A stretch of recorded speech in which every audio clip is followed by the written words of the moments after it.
Défendre coûte que coûte l'accord de Paris, c'est le mot d'ordre de l'Union européenne qui entend jouer un rôle de leadership dans la lutte mondiale contre le réchauffement climatique. Jean-Claude Juncker, le président de la Commission européenne, n'a pas l'intention de rester passif en cas de retrait des États-Unis. Je suis un transatlantique, ça ne veut rien dire, même si pour moi ça veut tout dire. Mais je refuse qu'on se comporte comme les valets des Américains. Si dans les prochaines heures le président Trump déclare qu'il retire les États-Unis de l'accord de Paris sur le climat, alors c'est le devoir de l'Europe de dire « ce n'est pas correct ».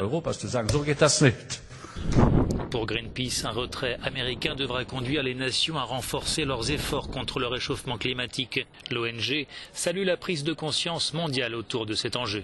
Un retrait des États-Unis serait un coup dur pour les citoyens, les organisations et les entreprises qui sont profondément préoccupés par les changements climatiques. Cela dit, ce ne serait pas la fin du monde car on assiste actuellement à une transition vers des énergies plus propres, renouvelables. Et cette transition en cours est réelle. C'est une chose que Trump peut certes considérablement ralentir, mais il ne pourra pas l'arrêter.